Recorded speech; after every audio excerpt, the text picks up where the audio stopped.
Hello. So a while ago, I was trying to speedrun Celeste, and after practicing some parts over and over again, I thought to myself, hey, I could do this with my eyes closed. Could I? Well, let's find out. But first, let's set the rules for this challenge, and they're pretty straightforward. We will make a brand new save file, and any progress on this file will have to be done blindfolded. And that's basically it. So we turn off the monitor, and let's get going. We start in the prologue, which is pretty simple. We kinda just have to hold forward and climb walls, and neutral jump whenever we get stuck. But after speaking to Granny, we already reached the first obstacle, and that's where we start using something that will be extremely useful throughout the entirety of the run: audio cues. Since we can't see where our character is, the only way we have to know where we are on the bridge is to listen to the rock falling sound. And if we jump after 3.5 rock sounds, we can consistently cross the bridge, allowing us to finish the prologue and move on to chapter 1. But before continuing the challenge part, I think it is necessary to explain how some of the movement mechanics work in this game. Under normal circumstances, Madeline has access to one jump and one dash, and while the jumping part is pretty straightforward, the dash can be used in a lot of different ways, and those different ways have different names. To keep it simple, there are 3 main ways to dash: the regular dash, which is just dashing without doing anything special; the super dash, which consists of jumping during the beginning of the dash, giving us a great amount of both vertical and horizontal momentum; and the hyper dash, which is basically the same thing but while crouching, which travels more horizontal distance but less vertical distance.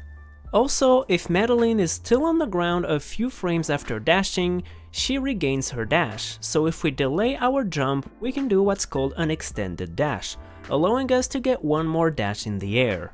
And if the platform is too small for that, we can also do it against a wall, which is called a reverse. Alright, there's a bunch more movement tricks in the game, but I will explain them when we get there. For now, let's return to chapter 1. The first screen is just a matter of dashing into the walls and climbing them. Then we use the sound of the spring to cross this gap. And in the next room, I start to realize the first big problem with this challenge: the blindfold. Wait, there's a little issue.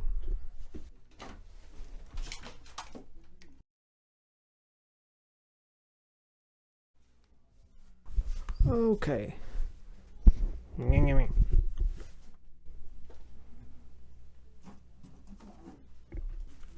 There we go. Okay, now we can go back to the gameplay, and this room was very easy, just alternating between supers and hypers. And the next room introduces another very important concept: setups. Since it's very hard to freely move around without seeing the game, it's much more consistent to use the geometry of the level to our advantage and finding a series of inputs that always puts the character on the same spot. For example here, climbing the wall on the left, jumping once, dashing upright and climbing up will always put our character on this exact pixel. And then we just have to ride the platform to the next room, where we neutral jump on this wall to reach the top and dash up after hitting the small wall. And this room is where my memory starts to wear out. Dash up, neutral jump. What? I missed it.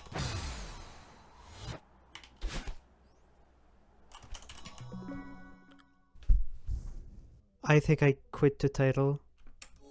No? Okay, I didn't quit the title. Oof.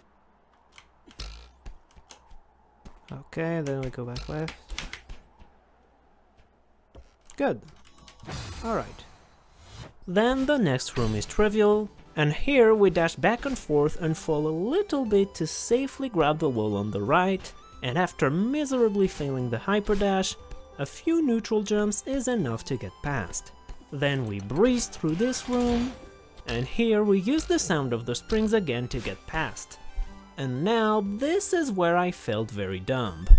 Originally, my plan was to do a reverse hyper to land into the berry room, which is an overly complicated setup, but for some reason I decided to do that. But for some reason I was scared of jumping too early, resulting in me bonking against this wall like an idiot for 10 minutes. And since I couldn't see what I was doing wrong, I decided to switch plans and do a regular hyperdash instead to reach that small platform. Now this next room was pretty hard, but despite messing up my setup by failing yet another hyperdash, I still managed to grab the mechanism ahead and reach the next room. Then we ride that mechanism and reach the next checkpoint. And after a few dashing shenanigans, it's time to introduce a new movement tech we're going to use a few times in this challenge, the bunny hop. If you do a short hyperdash and jump as soon as you land on the ground, you will keep the hyperdash's momentum while traveling a bit more horizontal and vertical distance. So we do a bunny hop here to reach the platform on the right, and this will change our respawn point to this spot, allowing us to easily reach the room above with 2 dashes. Then the next few rooms are pretty straightforward, and the room after that was a bit tougher. Firstly because I had to fight with my memory. What?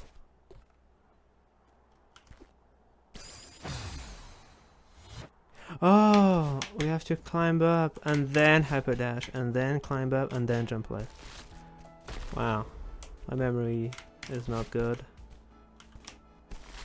Okay, tap down a bit, jump right, dash right.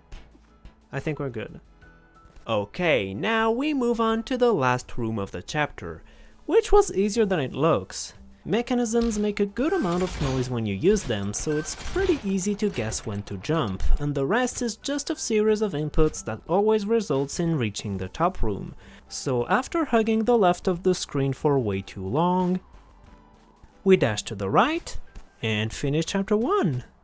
So we move on to chapter 2, and after carefully maneuvering around the first few rooms, we reach the first obstacle course, which we can just completely skip with a hyperdash. The next room is slightly more tricky, but after an overly complicated setup with a very unnecessary reverse super, we reach the next room, skip the cutscene, and do the first big oopsie of this run.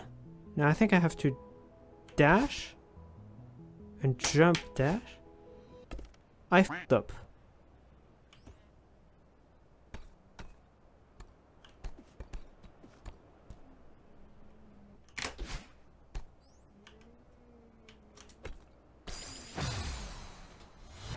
I have no idea where I am.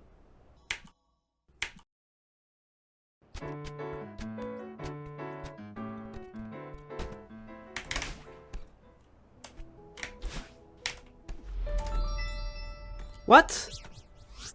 What happened? Where am I?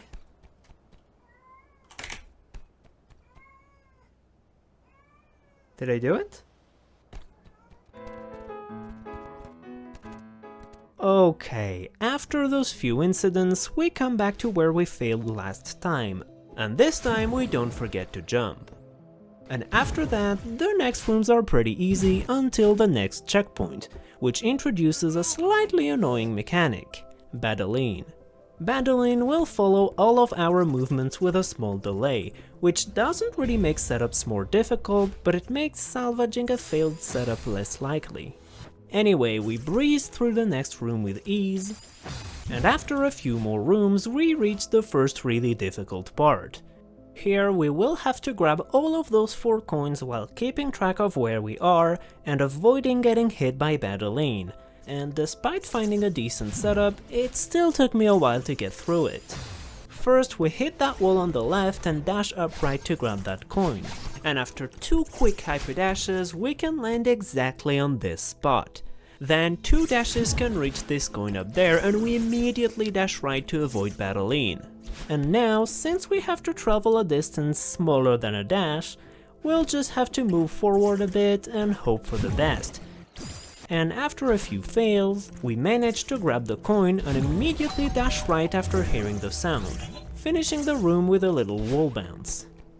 Then we get through the next room in the most scuffed way possible, and this part looks a bit difficult, but it was actually not that bad. We hug a few walls to line up properly, and after getting the coin, we can just support to the left, wait a little bit, and fall to the left. And now we have basically the last room of this chapter, which was quite difficult, mostly because of its length. First, we grab on this wall and slide under the secret path. Then we dash back and forth in this little zigzag, and after spamming dashes to the left, we very carefully grab the 3 coins, and after almost dying because I forgot there was a wall here, we finish the room. And then the rest of the chapter is basically just holding forward and climb up, until the telephone rings. Alright, chapter 2 is done. And this chapter made me realize that I severely underestimated how difficult this challenge was going to be. And with how much of a difficulty spike chapter 3 is, I definitely needed a lot more practice in order to beat the game, so I paused the challenge for a little while and went back to practicing. Okay, after a few weeks of practicing and finding better setups, we're ready to tackle chapter 3. And we breeze through the first few rooms all the way until we go inside the hotel and get welcomed by the second worst mechanic in the game for a blind playthrough, dust bunnies. Since we can't see how they rotate, we basically only have 2 strategies. The first strategy is to precisely time all of our movements after respawning. Since the dust bunnies always respawns at the same spot after dying, we can somewhat predict where the first few ones will be after a respawn. However, the slightest timing mistake or hesitation will prevent this from working, and the further in the room the dust bunnies are, the harder it is to keep track of where they are.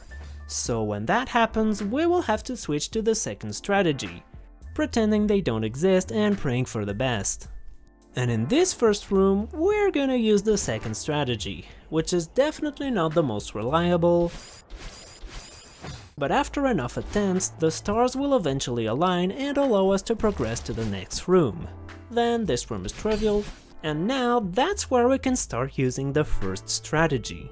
If we immediately super to the left and wait a split second on this wall, we can consistently avoid all the bunnies and clear this room with ease. Then we fall towards the door, and here these platforms up there are really annoying to reach without seeing.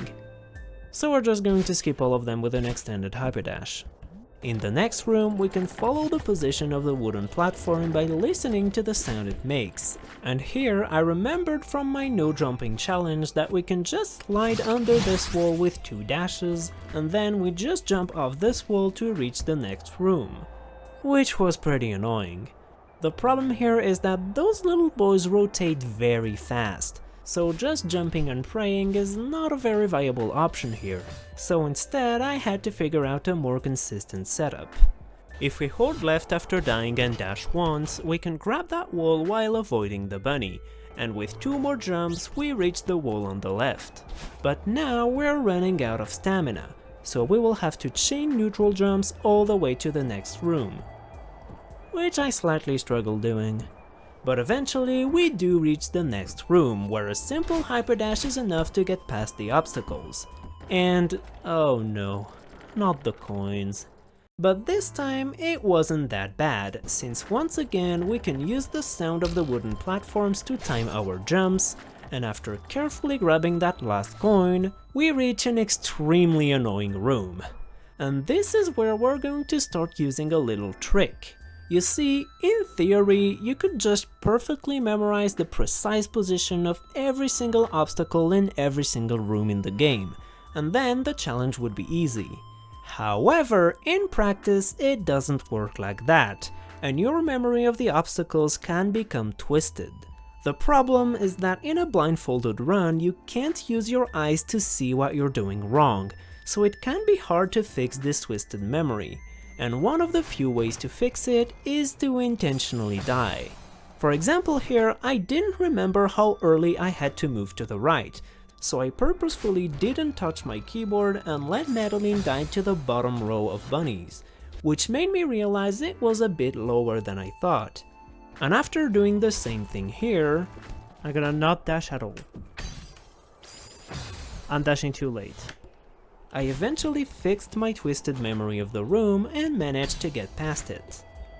Alright, now that we have the key, we open the door, brute force through the bunnies, and we reach the first checkpoint. Of course it's a labyrinth.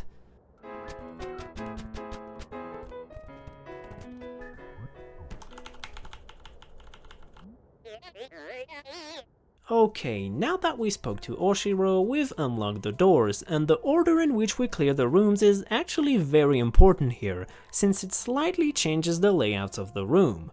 So first we go to the top, or at least we try to.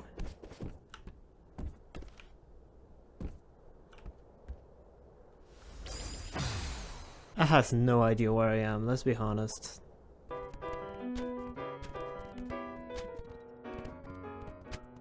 Okay, we don't fail the setup this time and reach the top room, which we quickly breeze through until this room. Avoiding the first few bunnies is pretty simple, but those guys up here are a lot more annoying, and we kinda just had to dash and pray. I think I did it. And then in this room we cross the gap with an extended hyper, and finding the right distance to cross this gap was a bit annoying, but with enough attempts, we get through it. Oh.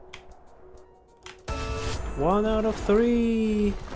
Okay, now it's time to move to the bottom, and here we have another example of precisely timing every move to consistently avoid the bunny cycles.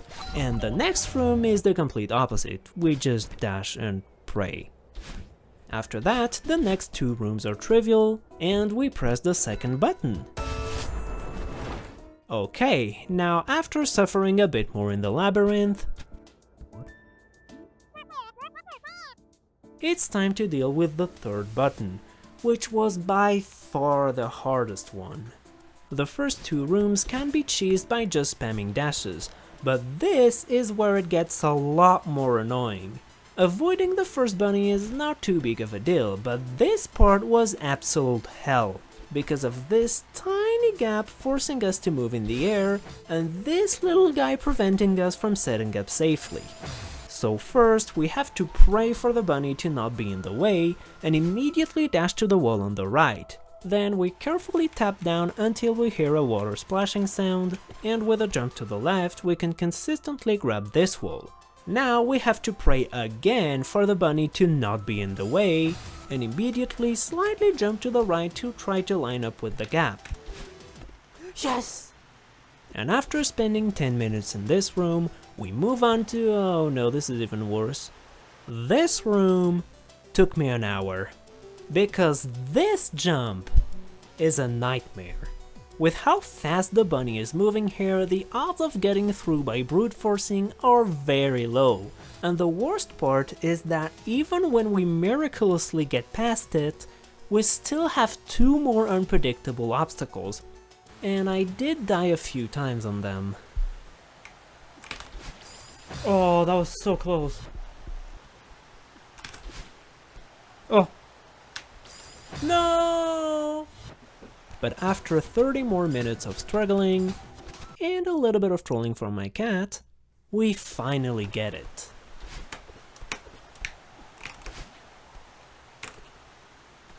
Yes! Alright, now we can press the button, and after grabbing the key, we finally reach the next checkpoint. And since it's already been 2 hours and a half since I started chapter 3, I decided it was a good time to take a little break. Okay, this room was just a matter of jumping back and forth to avoid the bunnies, and this part was pretty hard. Getting on the platform was already a little bit annoying because we have to move freely in the air to reach them, but the real hard part is here. Firstly, we don't even really know where we are on this platform, and then we have to maneuver around a weird shape to dodge the bunnies. Then we carefully dash through this room, And now it's the moment of truth, the one part that gave me the idea for this challenge. Can I actually do it with my eyes closed? Well, let's find out. Okay.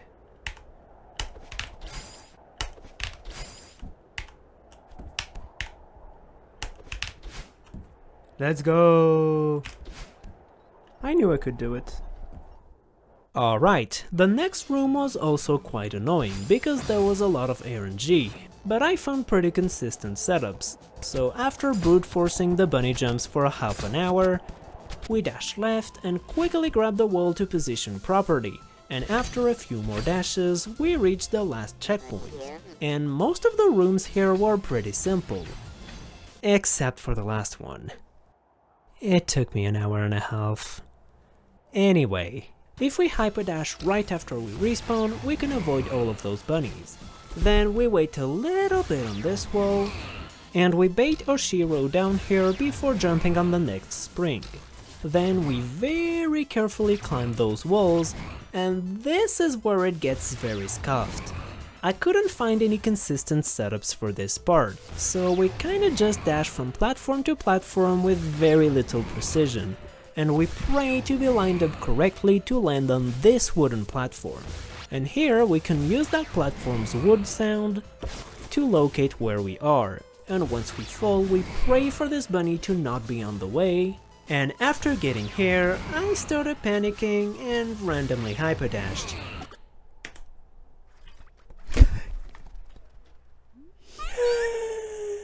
Yes! Finally!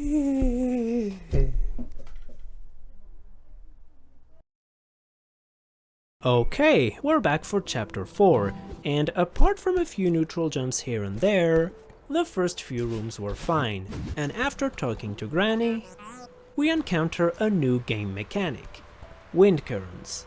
In this level, wind will constantly push us towards a direction, and as annoying as it may seem, it was actually really not that bad, and in fact it can even help sometimes. And there's two things we're going to do a lot here to help maneuver around the wind. Firstly, if you crouch, the wind does not push you anymore, which is pretty convenient. And secondly, wind currents have some interesting interactions with climbing walls, which can help us tell where we are. Anyway, we do use both of those interactions in this room to climb the walls and easily dash to the next room, which was also just a breeze. And the next one introduces yet another mechanic, clouds. And clouds are very nice, because they make a very distinct sound that makes it easy to tell when to jump. And if we pair that with the walls here, we can consistently cross all the gaps. And here I remembered from my speedrun attempts that a hyperdash from the previous room makes you land exactly on those platforms. The next two rooms are nothing too interesting, and on this part, jumping on each of those clouds with the wind current would be a bit annoying. So I used the first one to go towards the berry room, and now we respawn on this platform. And that's why I start noticing that there's a little problem. Wait, did I forget to turn the screen off? Wait. Did I? Oh my... Wait. There we go. That's much better. Anyway, now that this problem is fixed, we use this new respawn point to skip the first two clouds with a hyperdash, and after a few neutral jumps on this wall, we reach the first checkpoint, which introduces yet another game mechanic that was a lot less enjoyable than clouds. The problem with those moving platforms is that we kinda have to freely move them around obstacles, which makes it complicated to find consistent setups. And although this first one was not too bad, it starts getting complicated here. First, we very slightly tap right to find the edge of this cloud, we grab this platform, there we go, and then we try our best to maneuver around all of those obstacles, and we climb up to the next room, which was pretty simple, just a hyperdash to this cloud, using the wind climbing again, falling a bunch, and jumping to the next wall so we can reach the bubble. And the next room was a little bit annoying, because this cloud is very easy to overshoot with the wind current. but once you reach it, the rest is not too bad. And this room was pretty hard, but that's where the speedrun practice comes back into play, because after using the wind climbing again to reach this platform, we can skip the entire rest of the room by just doing 2 reverse extended hypers on those wooden platforms. And we continue with the speedrun strats by doing a super on this cloud to reach the moving platform, and we can do a cool respawn trick here to skip an obstacle. And then we reach this nightmare of a room, which was actually not nearly as bad as I thought it would be. First, we activate the platform and immediately bunny hop towards the falling block, and the most annoying part was falling from this wall at the right moment. But eventually we make it to the platform. In the next room we avoid most of the obstacles by doing another reverse extended hyper, and then confusion strikes again. Don't tell me that I ran out of stamina at the very top.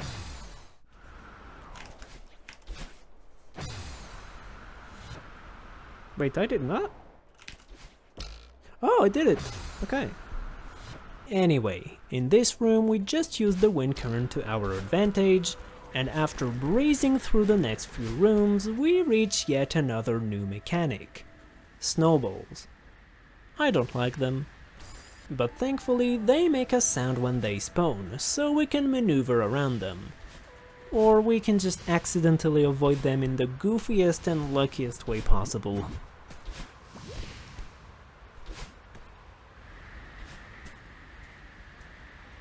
Then we dash on this wall and hold forward until we hear the landing sound. And then we can just dash upright to dodge the snowball while the wind current kindly pushes us back towards the platform. And we kinda just repeat the process while moving from platform to platform. The next room was comically easy, and here we use the wind current again to kindly push us towards the wall. And it's time for the last room of this chapter. First, we spam left while the wind pushes us forward in order to grab this edge. Then the next few jumps are not too bad, apart from some timing issues, but after a few attempts we get the timing down and finish chapter 4. We got it! Wait, we have to go to the... We got it! Okay. Alright, now let's move to chapter 5, which was actually one of my favorite ones because it has a lot of goofy stuff. The beginning of the chapter is basically just holding forward for a while, then we barely land on this platform, we vibe to the bubble music, for some reason, then we grab the key, open the door, and speak to Theo real quick. Then we jump on this moving platform.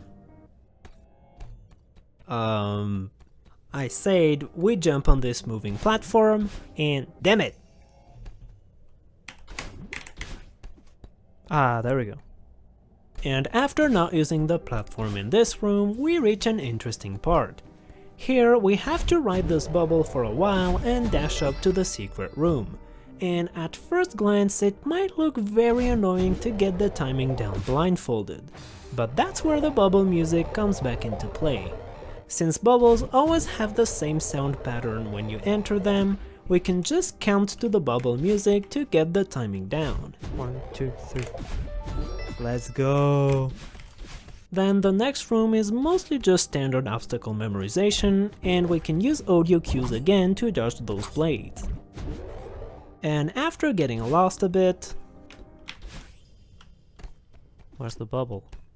We drop the curtain and reach the playable cutscene, which was basically just standard labyrinth memorization. And after talking a bit to Madeline, we return to the standard rooms, and after very carefully pressing this button,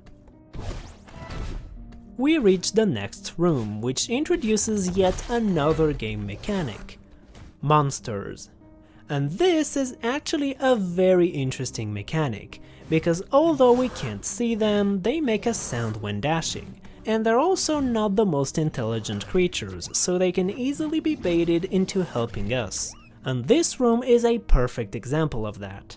Grabbing those 2 coins manually while avoiding the monster would be very annoying, But instead, we can just grab that wall and let the monster do the job for us. It's kindly going to grab all the coins while we just move to the exit. And in the second room, we can once again bait the monster to help us climb those obstacles by just waiting on the walls.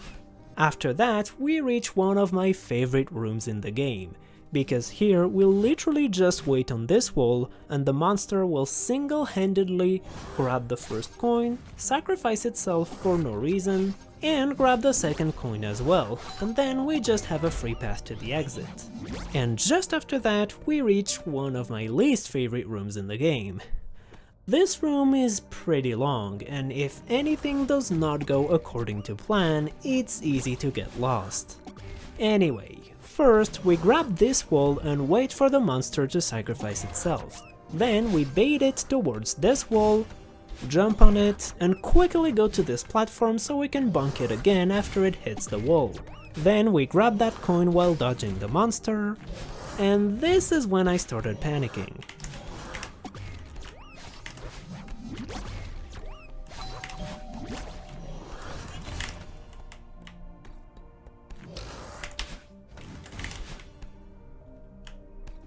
I did it.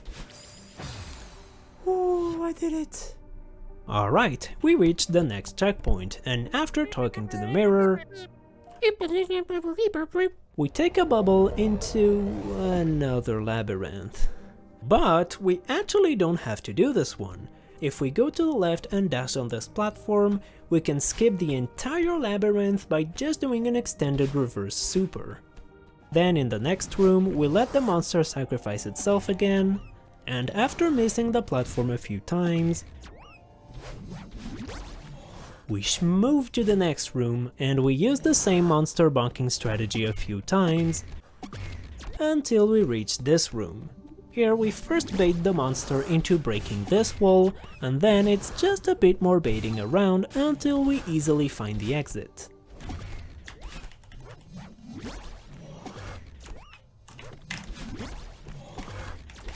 Then we reach the next checkpoint and find Theo in a crystal. And this introduces a new mechanic, the crystal, which also introduces a new minigame. Where the hell is Theo?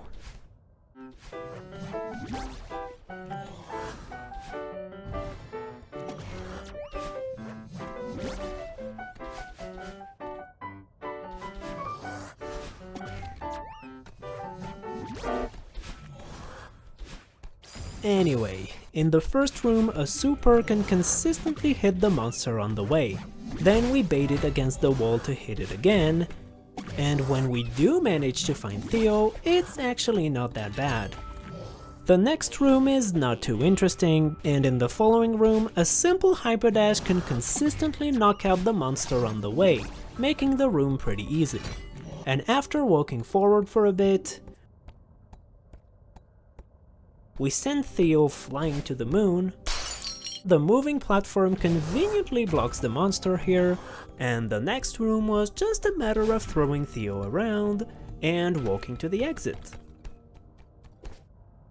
Wait, I forgot to take Theo with me. Alright, now we are in the very last room of the chapter, and oh, that was a tough puzzle. I tried a lot of things in my practice runs, goofy setups where I tried to bring Theo to the left, regular setups where we just tried to use the main path, but despite trying, none of that worked. But after a lot of tinkering, I found a solution. After reaching this wall, the monster will dash on us, making it easy to bounce on its head. Then we bait him against this wall to jump over it, quickly throw Theo through the spinners, and after baiting the monster one last time, we zoom to the exit, and in a last-minute effort, Theo saves us from the monster, allowing us to exit the room and finish chapter 5. Wait, I forgot Theo again.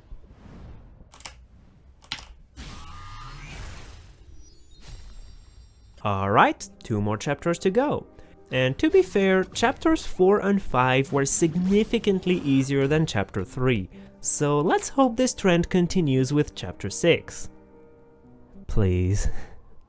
Anyway, after a good night's sleep, we zoom back into the game, ready to breeze through Chapter 6 in the blink of an eye. And as soon as we spawn in Chapter 6, we are already welcomed by our #1 worst enemy in this challenge: feathers. Unlike regular movement, where you have a lot of options to consistently travel a precise distance, feathers are entirely controlled by using the directional keys, which is terrible for consistency. And this very first room, which is a complete joke in a normal playthrough, is actually not that easy in this challenge, because the room is very long and even grabbing the feathers can be an issue.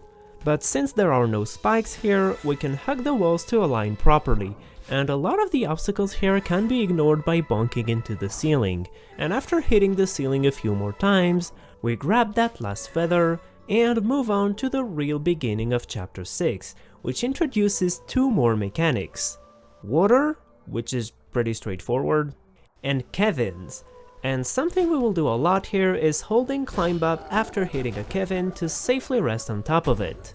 After that, we have the first real feather obstacle course, and... Hello. You didn't move the camera, right? No, please tell me you didn't move the camera. There we go. You can stay here. Anyway, this room is a good example of how annoying feathers are going to be. Here we have to zigzag around those spinners, but being precise with feather movement is very difficult. But something we can do to help a little bit is listening to the feather sound and trying to time our inputs to the rhythm of the feather. It was still very annoying, but it helps a little bit, and the next few rooms are basically the same thing, with varying degrees of difficulty. Then we take that Kevin to the top, tediously, and after reaching the next checkpoint, we run to the right, dash on this wall, and we spam neutral jumps to the top.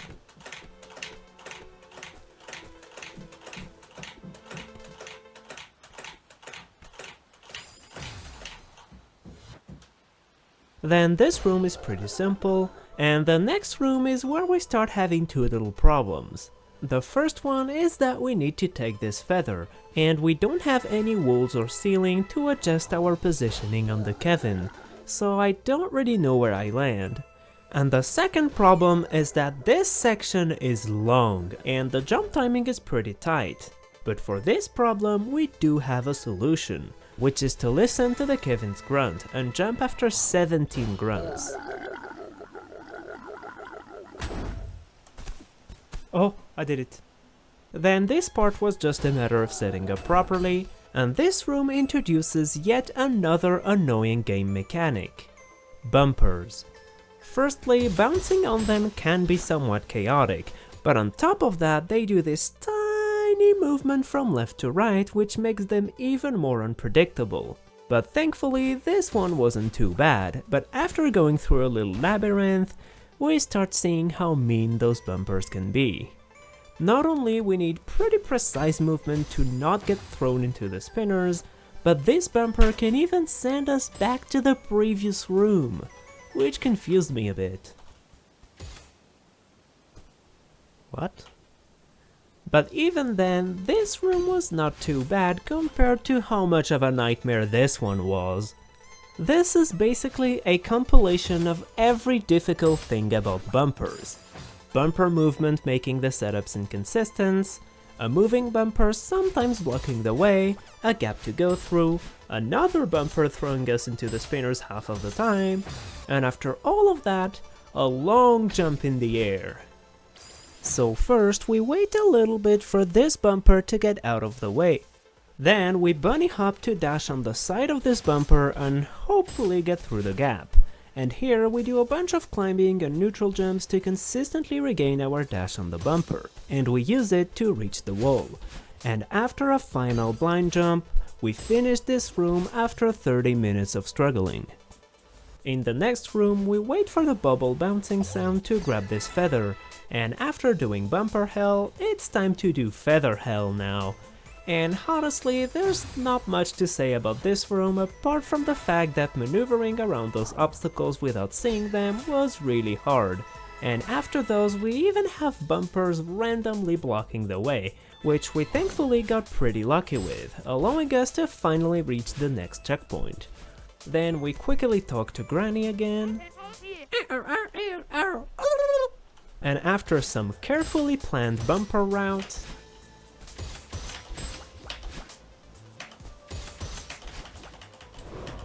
we go through a water labyrinth, struggle a little bit on this Kevin, 2, 3, and we already reached the next checkpoint, which reintroduces Madeline, so we give her a little hug, and similarly to Oshiro, Madeline does a little sound when she throws a projectile, so we can use that to dodge them. However, they do travel pretty slowly, so it can be hard to estimate the distance. Anyway, despite basically every room being difficult, there's honestly not many interesting things to talk about in the first few rooms, it's kinda just a memory gauntlet.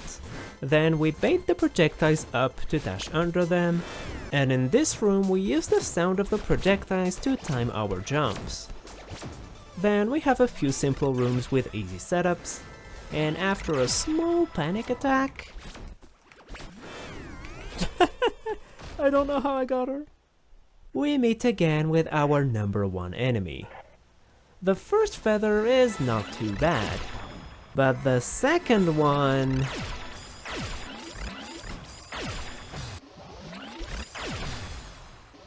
yeah, it was tough, but eventually we do get it.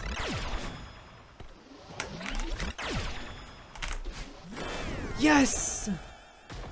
Alright, in the next room we do a fancy setup to consistently land in the middle of the bumper, and here it's pretty hard to estimate how long we have to fall in order to reach this green crystal, but instead we can just jump to the left to avoid it entirely, and after a little hyperdash we manage to calm down Madeline.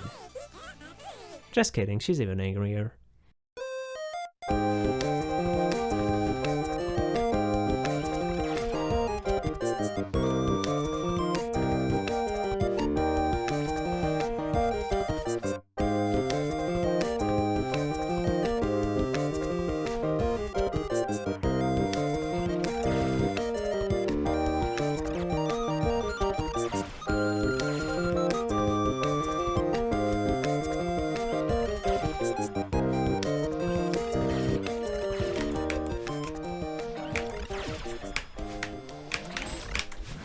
Yes! Alright, now we managed to reach the very last room of chapter 6, which is by far the hardest. First, we jump towards the first feather and make sure we don't hit that ceiling. Then we dash right to grab the feather while dodging the laser. We hold down just long enough to bump on that little ground here, and we dash upright to grab the wall. And after a final feather obstacle course, we fall on the bumper to get our dash back, and with 2 more dashes, that's it. We talk to Madeline again, and finish chapter 6.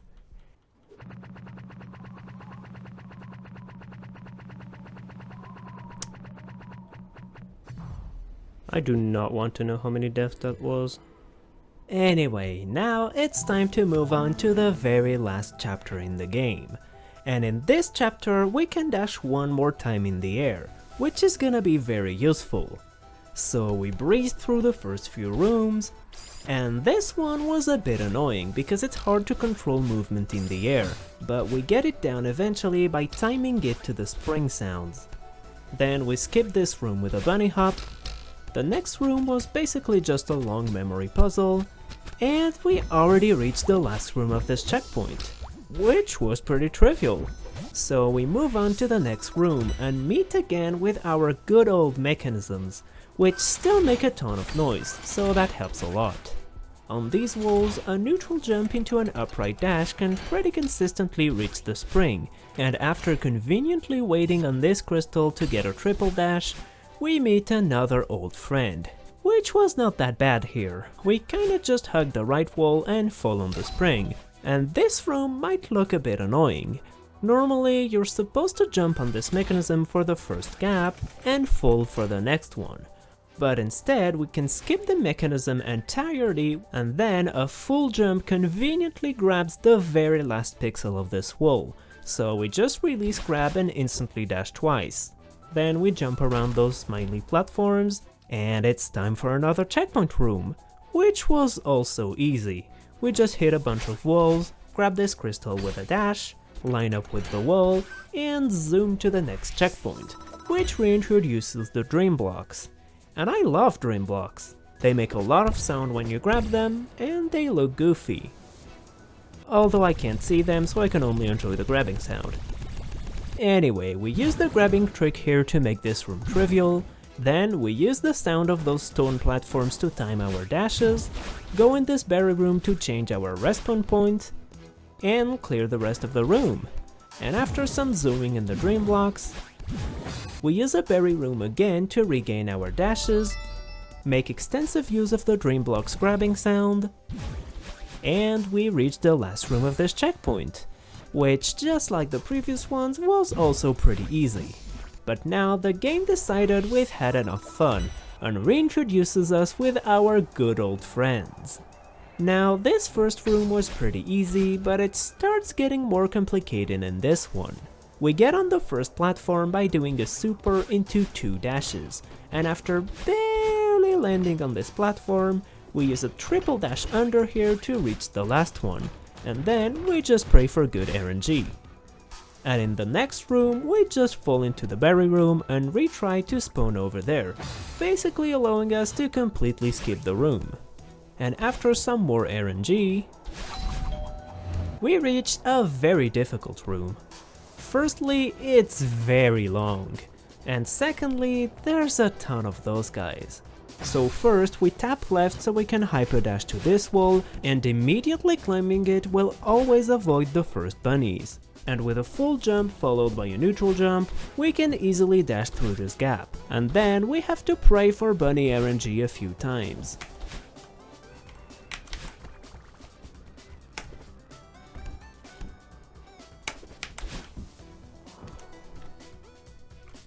Then this room is a complete joke, and we have another difficult room, where we need to do some more fancy setups with hypers and supers, and a lot of hoping for good RNG. Oh. Yes! Then we have a bit more annoying bunnies, and even more annoying bunnies. But after all of those bunnies, we finally reach the last room of this checkpoint. And unlike the 3 previous ones, this one was very annoying, because once again, despite trying my best to find good setups, those bunnies move way too fast to keep track of them for too long, so we kinda just had to hope for good luck.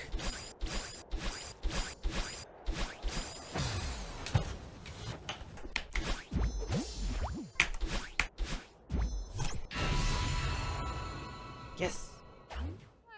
Whew, that's enough for today. Alright, we're back for more. So after a little cat intermission...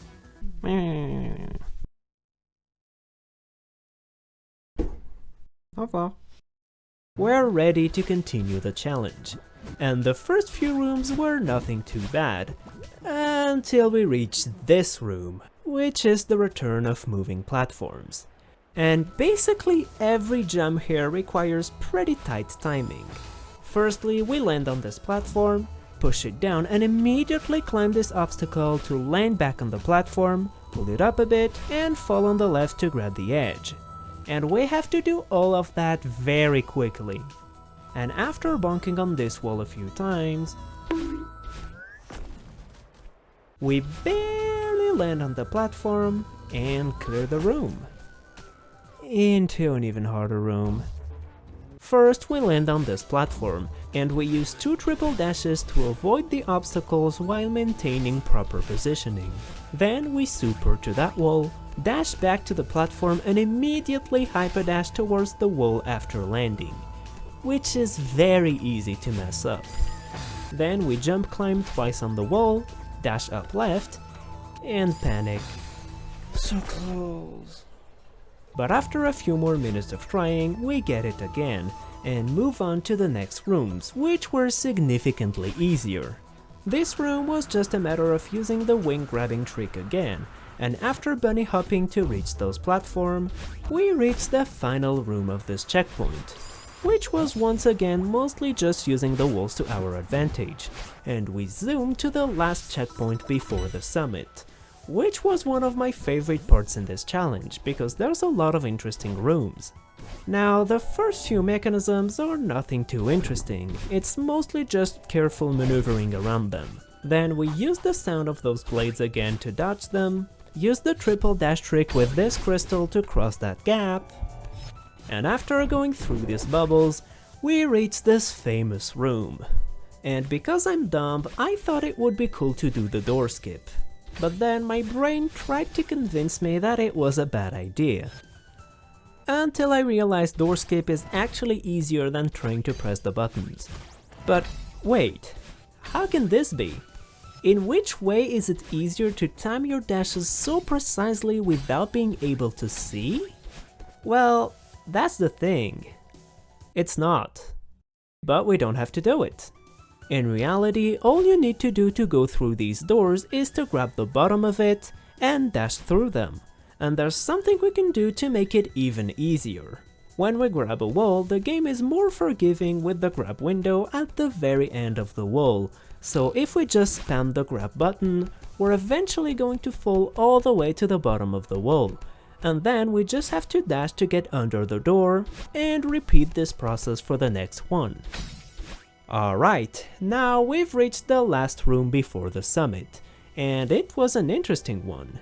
The first few jumps are simple, but this part was a bit annoying, and I often ended up jumping too high. But eventually I got through it, and those moving platforms are not nearly as bad as they look. And then we just have to dash to the bubble. No, why did I hesitate? Okay, now we dash to the bubble again, and move on to the very end of the game. The summit of the mountain. Alright, the first few flags here are pretty straightforward. Apart from this one where I kinda forgot where the wall was. But things start getting a bit more complicated when we reach those springs, because this jump is pretty tight. Then this part is a lot easier than it looks, since an extended hyper here can allow us to skip the walls. And now this is where things start getting difficult. Here we're kind of forced to precisely maneuver around the spinners with very little consistency, so it's gonna take a few deaths to get past.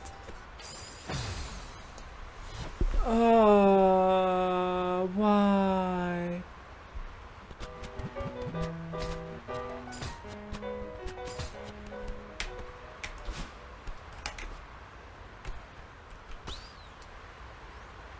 Okay, after this difficult flag, things calm down a little bit before becoming even worse. But thankfully, there's a few things we can do to make it easier. First, we purposefully dash late to grab this little wall. Then we use the sound of the spring to time our movement, and once we land on this wall, getting on the next one is not too bad, and the rest was easy. Yes! And thankfully, the next flag was even harder. First, we tap left a little bit and dash right to avoid the spinners. Then the next few obstacles are not as hard as they look, but this is where it gets a bit annoying. Here we have to get all 3 coins, and getting the timings down to reach the springs took a little while, but after 20 minutes of attempts, we managed to grab the 3 coins. Oh! Let's go! And despite looking a bit scuffed, the next flag was a breeze. This one was not. Here, the space we have to dash through is very tight, so it's very easy to dash into a wall of spinners. But eventually, we get the timing down. And the next flag is a lot more complicated than it looks like. because dashing through those gaps is not easy. But on top of that, we need to perfectly control our movements so we can land on top of the spring, allowing us to get past the root.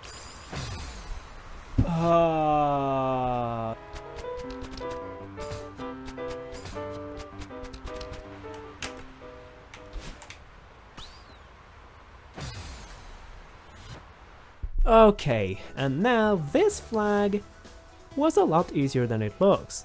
Basically only the first jump is hard. But after that, the last 2 dashes are very easy, and the next few flags are just as fine. So we zoom through the next few rooms until we reach the last few flags. Flag number 4 was nothing too bad, but for some reason I struggled landing on this spring. But once I got it, the rest was fine, and we reached flag number 3. Flag number 3 has a feather. You know what it means.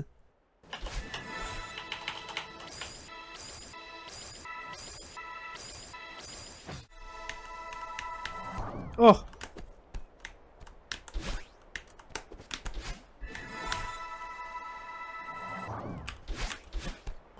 Let's go! And now it's time for the very last flag of this challenge. First, we dash to the wall and use a few wall jumps to consistently reach the spring. Then, reaching this wall was the hardest part because the timing is relatively tight and aerial movement is still very inconsistent. But once we finally grab it, the rest is just a few dashes. And just like that, we finish the chapter.